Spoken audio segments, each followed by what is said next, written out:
ہمارے صوفیہ فرماتے ہیں جب کوئی شخص ایک مرتبہ اللہ کہتا ہے، اللہ اس کی طرف نظر رحمت سے دیکھتا، اس کے گناہ جل کے راکھ ہو جاتے ہیں۔ اس کے ذکر کی لذت، اس کے ذکر کی چاشنی سے اپنے من کی آبادی کا سامان کیجیے۔ آج ایک آنسو، صرف ایک آنسو، جس سے پوری آنکھ نہیں بلکہ پلکوں کے بالوں میں سے ایک بال کی جڑ بھیگ گئی خوف خدا کی وجہ سے، کل قیامت کے دن وہ بال کھڑا ہو جائے گا، مالک یا مجھے نکال لے یا اسے جنت عطا کر دے۔ اللہ اکبر۔ گناہگار کی آنکھ سے بہا ہوا آنسو کا ایک قطرہ جہنم کی آگ کو سرد کر دیتا ہے۔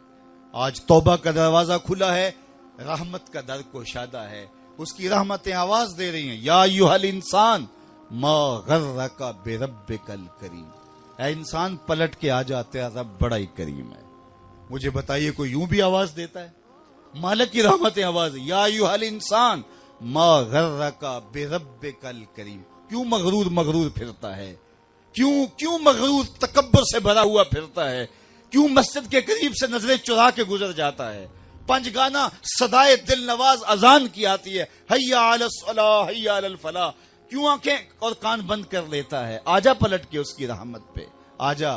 ما غرک بربک الکریم، وہ کریم ہے، 70 ماؤں سے زیادہ پیار کرتا ہے۔ آجا، کل تو آنا ہی آنا ہے، پھر جو کفن میں منہ چھپا چھپا کے آتا پھر اچھا نہیں ہے کہ جو ہے وہ آج کھلے منہ آ جا، پھر جو لوگ اٹھا کے لائیں گے میرے در پہ، اچھا نہیں ہے کہ اپنے قدموں سے چل کے آ جا۔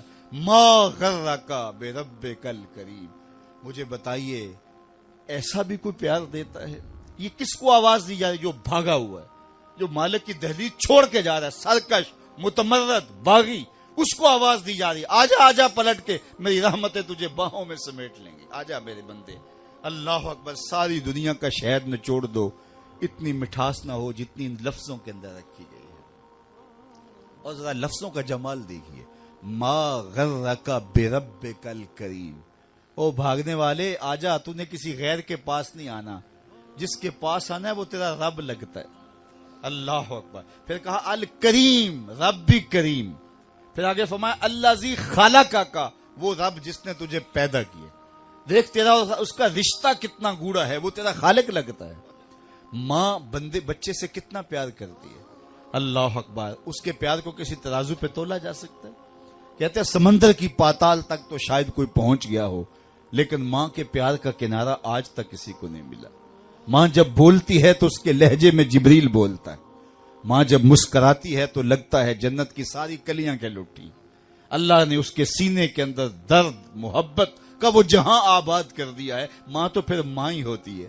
ایک شاعر ہوا تابش، اس نے ماں کے پیار کا کیا نقشہ کھینچا، مدت ہوئی میری ماں نہیں سوئی تابش، میں نے ایک بار کہا تھا مجھے ڈر لگتا ہے، ایک بار میں نے کہا تھا امی مجھے رات کو ڈر لگتا ہے، میری ماں آج تک اسی خیال میں رہتی ہے میرے لال کو کہیں ڈر نہ لگ رہا ہو۔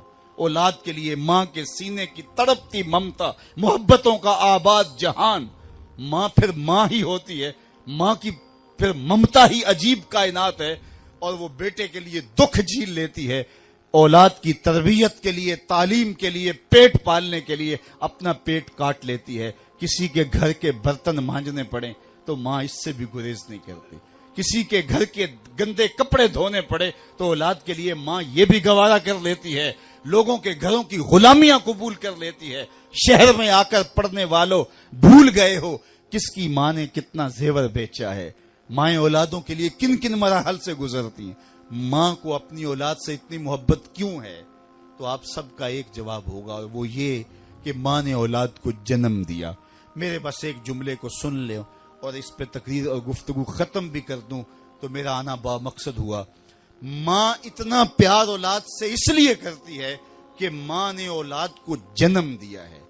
یار جس نے جنم دیا ہے وہ اتنا پیار کرتی ہے، جس نے خلق کیا ہے وہ کتنا پیار کرتا ہے۔ یہ جنم دینے والی کا پیار ہے کہ کوئی ٹھکانہ نہیں، تو جس نے خلق کیا ہے، ماں نے تخلیق نہیں کیا، جنم دیے، تو جو خود خالق ہے اس کا پھر کتنا گوڑا پیار ہوگا۔ 70 ماؤں کا زندگی بھر کا پیار ایک طرف اور مالک کی ایک نگاہ ایک طرف۔ تو ماں کی گود چھوڑ کے بچہ بھاگ جائے تو ماں کہتے ہیں پتر آجا، اتنی ٹھنڈی چھاؤں کہیں نہیں ملے گی، تو مالک کا در چھوڑ کے بندہ بھاگ رہا ہے، مالک کی رحمتیں آواز دے رہی، یا ایھا الانسان ما غرک بربک الکریم، او بھاگنے والے آجا پلٹ کے، میں تیرا کریم رب ہوں، الذی خلقک، دیکھ میں تیرا خالق لگتا ہوں، تیرا میرا رشتہ کتنا گوڑا ہے، الذی خلقک فسواک فعدلک فی ای صورت ما شاء رکبک، اس نے تیرے نقش تراشے، تجھے صورت دی، تجھے شکم مادر میں زندگی بخشی، تجھے کتنی خوبصورت آنکھیں عطا کی، چمکتی پیشانی بخشی، دھڑکتا دل دیا، تجھے سننے والے کان دیے، تجھے بولنے والی زبان دی، اے انسان دیکھ تیرے رب نے تجھے کیسے سجایا سنوارا، اتنا باغی ہو گیا، آج اس کا در چھوڑ کے بھاگ گیا، آجا پلٹ کے، اس کی رحمتیں اب بھی تجھے آواز دے رہی ہیں۔ اور جب بندہ اس کی دہلیز پہ پلٹ کے آتا ہے، کوئی کسی نے جرم کیا ہو تو وہ اس کا سامنا کرتے ہوئے شرمندگی محسوس کرتا ہے، اور اگر سامنا وہ کر بھی لے تو وہ 100 مرتبہ جتلائے گا کہ تو نے میرے سے زیادتی کی، لیکن مالک کتنا کریم ہے، جب کوئی شخص گناہوں کے بعد پلٹ کے اس کی دہلیز پہ آتا ہے، نہ صرف وہ معاف کرتا ہے بلکہ پچھلے گناہوں کو بدل کے نیکیوں میں تبدیل کر دیتا ہے۔ جتنا بڑا گناہگار اتنا بڑا نیکوکار بن گیا۔ حضرت عمر گزر رہے ہیں اور ہاتھ میں کوڑا رکھتے تھے، فوراً سزا دیتے، ایک شرابی نے ہاتھ میں بوتل پکڑی اور یوں ہی موڑ کاٹا تو آگے حضرت عمر آ رہے تھے، ڈر گیا، دل میں سچی توبہ کی، مالک آج عمر کے قہر سے بچا لے، آج کے بعد شراب نہیں پیوں گا، اور جلدی سے بوتل کو، شراب کی بوتل کو بغل میں چھپا لیا۔ حضرت عمر نے دیکھ لیا تھا، موقع پہ پہنچ گئے، کڑک کے کہا یہ تیرے بغل میں کیا ہے؟ تو ڈرتا ہوا کہنے لگا حضور یہ سرکہ ہے۔ اب تھی تو شراب، کہا سرکہ ہے۔ پھر حضرت عمر نے کڑک کے کہا نکال۔ اللہ اکبر، دل میں کہہ رہا مالک آج عمر سے بچا لے۔ تو جو ہی جب نکالا تو دیکھا وہ واقعی سرکہ بن چکا تھا۔ جو خدا شراب کو بدل کے سرکے میں تبدیل کرنے پہ جو ہے وہ قادر ہے، وہ ہمارے گناہوں کو بدل کے نیکیوں میں تبدیل کرنے میں پہ قادر ہے۔ سرے محبت میں اور آپ اپنی زندگی کو اللہ اس کے رسول کے نام لگائیں، اور اپنی ایک ایک ساعت کو اللہ اس کے رسول کے نام۔ آج موقع ہے، آج فرصت ہے، کل کا پچھتاوا سوائے رسوائی کے، ذلت کے ہاتھ ملنے کے اور کچھ نہیں ہوگا۔ اللہ آپ کو سلامت۔ ماؤں سے زیادہ پیار کرنے والا رب، 70 ماؤں کا زندگی بھر کا پیار ایک طرف اور مالک کی ایک نگاہ ایک طرف۔ اللہ اکبر، کتنے کتنے نکمے اور کتنے کتنے سرکش متکبر اور کتنے کتنے بدکار، لیکن اللہ ان کا رزق نہیں روکتا، ان کا پانی نہیں روکتا، ان کی آکسیجن نہیں روکتا۔ وہ اگر چاہے کہ میں ان کو مجبور کر دوں تو 1 سیکنڈ بھی نہ کوئی نکال سکے۔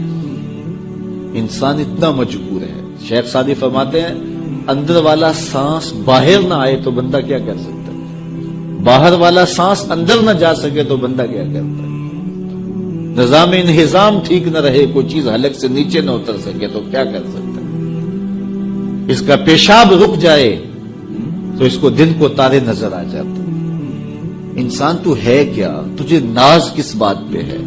ما غرک بربک الکریم، تجھے کس چیز نے مغرور کیا ہے؟ تیرے پاس ہے کیا؟ دولت، حسن، جوانی، اقتدار، صحت، وہ چیز تو بتا کہ جس پہ تجھے ناز ہے۔ اس کی توفیق کے بغیر تو ایک قدم نہیں چل سکتا، تو سانس نہیں لے سکتا، تو پھر ناز کس بات پہ، غرور کس بات پہ ہے؟ اور اسی کا در چھوڑ کے بھاگ گیا جس نے تجھے زندگی دی، اسی کی دہلیز سے بغاوت کر گیا جس نے تجھے تخلیق کیا، اسی کے حکموں کو توڑ رہا ہے جو تجھے زندگی کی ساری بہاریں بہم پہنچا رہا ہے۔ 5 مرتبہ آواز آتی تھی حی علی الصلاۃ، حی علی، تجھے ناشتہ اسی طرح ملتا ہے، تجھے آکسیجن تازہ ملتی ہے، تجھے نعمتیں نصیب ہوتی ہیں۔ بتا کائنات میں کوئی ایسا بھی ہے جس طرح تیرا رب ہے؟ ما غرک بربک الکریم، وہ شے کون سی ہے جس نے تجھے کریم رب سے غافل کر دیا؟ تو آجا پلٹ کے۔ تو اس آیت کریمہ میں بھی اسی عنوان کو موضوع سخن بنایا گیا، یا ایھا الذین آمنوا اتقوا اللہ، اے ایمان والو اللہ سے ڈر جاؤ۔ اللہ سے ڈرنا اس مفہوم میں ہے کہ بندہ ڈرتا ہے کہ مالک کہیں ناراض نہ ہو جائے، وہ روٹھ نہ جائے، میری زندگی کا سارا حسن اس کی رضا سے ہے، اور اگر وہ روٹھ گیا تو میرے پلے رہے گا کیا؟ دیکھیے جب اللہ روٹھتا ہے، ناراض ہوتا ہے تو رزق بند نہیں کرتا، اللہ ناراض ہوتا ہے تو آکسیجن بند نہیں کرتا، سورج کو حکم نہیں ہوتا کہ فلاں میرا نافرمان ہے، تیری کرنیں اس کے آنگن میں نہیں جانی چاہیے، چاند کو منع نہیں کیا جاتا فلاں کے آنگن میں چاندنی نہیں بکھیرنی، آکسیجن روک دی نہیں جاتی، کھانے روک نہیں دیے جاتے۔ جب اللہ کسی سے ناراض ہو جاتا ہے ہدایت روک دیتا ہے، اللہ کسی سے ناراض ہوتا ہے تو من اجڑ جاتا ہے، اللہ جب کسی سے ناراض ہوتا ہے تو سجدوں کی توفیق نہیں ملتی، اللہ جب کسی سے ناراض ہوتا ہے تو خشیت الہی کے جذبے چھین لیے جاتے ہیں، تو وہ یہ دولتیں لے لیتا ہے۔ بندہ سمجھتا ہے میں نماز پڑھنے نہیں جاتا، اور تو کون ہے نہ جانے والا، وہ بلاتا ہی نہیں ہے، تجھے توفیق کے سجدے ہی نہیں دیتا ہے، تو کون ہے؟ تو بھاگتا ہوا جائے۔ یار کسی کو کارڈ آیا ہو کسی منسٹر کا تو وہ کئی لوگوں کو دکھاتا پھرتا ہے، آج کل تو وہ جو ہے وہ شیئر کر دیتے ہیں جی مجھے فلاں نے بلایا ہے، تو لوگ جلیاں ڈالتے ہوئے جاتے ہیں فلاں نے بلایا، تو رب نے بلایا ہو تو کوئی جائے نا، وہ میاں تجھے اس نے پھر بلایا ہی نہیں، تیرے سے ناراضگی ایسی ہے کہ تیرے کانوں سے آواز تو ٹکرائی ہے لیکن تیری روح تک نہیں پہنچی، اس نے روک دیا راستے میں۔ اللہ فرماتا ہے کہ ہم ان کے کانوں میں پردے ڈال دیتے ہیں، ان کی آنکھوں پہ پردے ڈال دیتے ہیں، ان کے دل پہ پردے ڈال دیتے ہیں۔ تو بندہ کہتا ہے میں نہیں پڑھتا، تو کون ہے نہ پڑھنے والا؟ وہ تمہیں بلاتا نہیں، اس قابل نہیں سمجھا گیا، کیونکہ تو نے اس کے حکموں سے منہ موڑا، اس کی فرما برداری کو چھوڑا، تو پھر اس نے بھی تجھے راندہ درگاہ کر دیا، اور بٹکتا پھر سویر سے لے کر شام تک کس کس کو سیلوٹ کرتا ہے، لیکن تجھے توفیق نہیں ہوگی اس کے حضور سجدہ ریزی کی۔ اگر کوئی نماز نہیں پڑھتا، کوئی سجدہ ریزیاں نہیں کرتا، اللہ کے حضور جھکنے کی اگر کسی کو عادت تھی تو وہ مت سمجھے کہ میں نہیں کرتا۔ اللہ اکبر، اس سے چھین لی جاتی ہے توفیق، چھین لی جاتی ہے توفیق۔ تو اللہ سے توفیق مانگو کہ اللہ ہم سے کبھی بھی اپنی توفیق نہ چھینے، ہمیشہ ہماری پیشانیوں کو سجدے نصیب کرے۔ تو کہا اے ایمان والو اللہ سے ڈر جاؤ۔